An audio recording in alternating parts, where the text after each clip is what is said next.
نحمد و نصلی علی رسول الکریم اما بعد۔ اللہ تبارک و تعالیٰ کا بہت بڑا احسان ہے کہ اللہ پاک نے ہمیں احسان کا کرم کا معاملہ فرمایا کہ حضور پاک صلی اللہ علیہ وسلم کی امت میں پیدا فرمایا ہے۔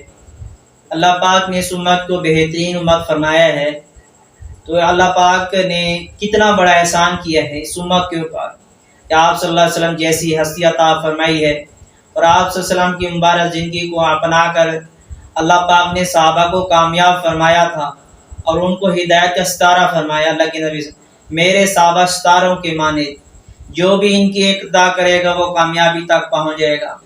جو آج ہمارا بیان کا جو ٹاپک ہے حضرت بلال رضی اللہ تعالی عنہ کے بارے میں ہے۔ اللہ کے نبی صلی اللہ علیہ وسلم کی حدیث شریف کا مفہوم ہے، حضرت بلال رضی اللہ تعالی عنہ کے سامنے سے گزرے، اللہ کے نبی صلی اللہ علیہ وسلم نے کھجوریں دیکھی، فرمایا کہ بلال کیا ہے؟ پر اللہ کے نبی صلی اللہ علیہ وسلم آئندہ کے لیے، آئندہ ذخیرے کے لیے، آئندہ ضروریات کے لیے اس کو جمع کیا ہے۔ فرمایا کہ بلال تم اس سے نہیں ڈرتے، اس کی وجہ سے کل قیامت کے دن جہنم کا دھواں تم دیکھو، بلال خرچ کر ڈالو، عرش والے اللہ جل شانہ سے کمی کا خوف نہ کرو۔ اللہ کے نبی صلی اللہ علیہ وسلم صحابہ کو یہ فرما رہے ہیں۔ حضرت بلال رضی اللہ تعالی عنہ ایسی ہستی ہیں کہ ایمان کے لیے، اسلام کے لیے، دین کے لیے ماریں کھانی ہیں۔ فرمائے ان کو کیسی سخت زمین پر ریت پر لٹا کر پتھر کی چٹان رکھ دیا کرتے تھے۔ یہ بھی غلام تھے۔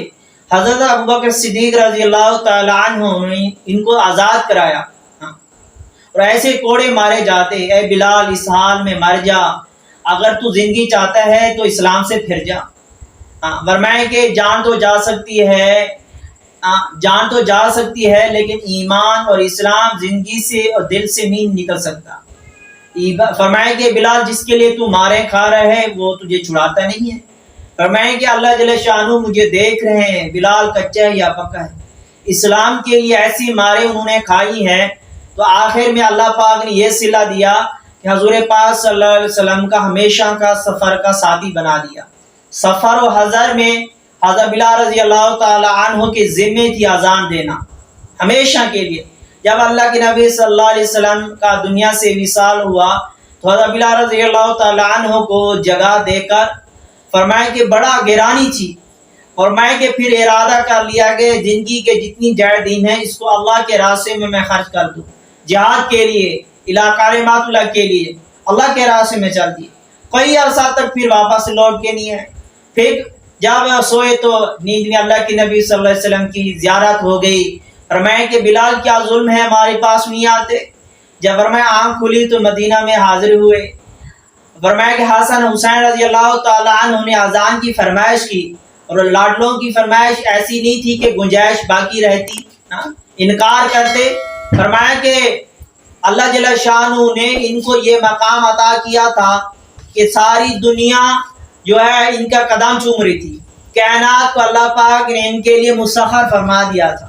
حضرت بلال رضی اللہ تعالی عنہ قسم کھاتے ہیں تو اللہ پر صبح نہیں کرتے ہیں۔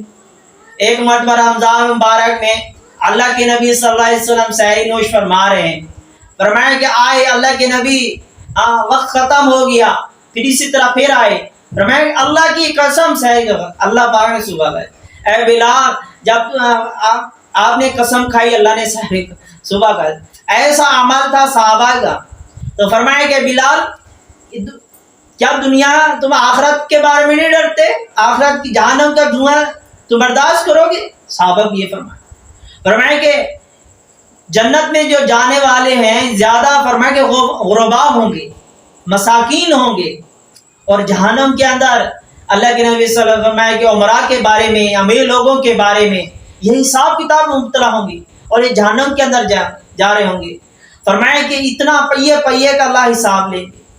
ورنہ اللہ کے نبی صلی اللہ علیہ وسلم فرمایا میں جہنم کے دروازے پر کھڑا ہو کر دیکھا تو کثرت سے جانے والی جہنم کے اندر عورتیں ہیں۔ فرمایا کہ یہ تو ہے نافرمان ہوتی ہیں، خامدوں کی نافرمان ہوتی ہیں، اور اکثر بددعائیں دیتی رہتی ہیں، تیرا ناس ہو جائے، ایسی وبائی ایسی باتیں کرتی رہتی ہیں۔ اس سے نافرمان، اللہ پاک اس سے غصہ ناراض ہوتے. اسی لیے کہ ہر حال کے اندر مسلمان جو ہے اللہ کا حکم کا پابند بن کے چلے. اس نے اپنی زندگی بھی کی ایمان اعمال والی ہو، اوروں کی بھی فکر کر. اللہ نے ہمیں موقع دیا ہے، کیونکہ اللہ پاک نے کسی نبی کو بھیجنا نہیں ہے. قرب قیامت جو ہے قریب تو ہے، حضرت عیسیٰ علیہ السلام تو تشریف لائیں گے، لیکن یہ آپ نبی نہیں ہوں گے، امتی بن کر تشریف لائیں گے. اللہ کے نبی صلی اللہ علیہ وسلم کی شریعت کی محنت فرمائیں گے، اللہ کے نبی کی سنت والی زندگی کا راج ہوگا. اپنی زندگی اپنی شریعت نہیں چلائیں گے. اسی لیے فرمایا کہ اللہ پاک نے اس امت کو ذمہ دار بنایا، اسی لیے اپنی بھی فکر کرنی ہے، اوروں کی فکر بھی کرنی ہے. وَأَنفُسَكُمْ وَأَهْلِكُمْ نَارًا، اپنے آپ کو اپنے اہل و عیال کو جہنم کی اس آگ سے بچا لو جس کا ایندھن انسان اور پتھر ہوں گے. بھئی اپنی فکر کرتے ہوئے، اپنے گھر والوں کی فکر کرتے ہوئے سارے عالم کے سارے انسانوں کی فکر کرنی ہے. اللہ پاک نے ہمیں دوہری ڈیوٹی عطا فرمائی ہے. یہ فرمایا کہ ایک تو ہے بندگی بھی کرنی ہے اور نمائندگی بھی کرنی ہے. اللہ نے ڈبل ڈیوٹی عطا فرمائی. سابقہ قوموں میں، سابقہ نبیوں کی شریعت میں فرمایا کہ امت کو پہلے ایمان پر لانا تو تھا، لیکن امت کو اپنے ساتھ محنت میں شریک نہیں کرنا تھا. اس امت کے ذمہ ہے کہ فرمایا کہ ایمان اعمال کو اختیار کرتے ہوئے پھر ساری امت کو اس پر ایمان اعمال پر لاتے ہوئے محنت کوشش کرنی ہے. تو اللہ پاک نے مجھے اور آپ کو ذمہ دار بنایا ہے. ابھی اللہ جل شانہ ہمیں اس مبارک محنت کو کرنے والا بنائے، اس محنت کی حقیقت نصیب فرمائے جس سے پورا دین زندہ ہوتا ہے.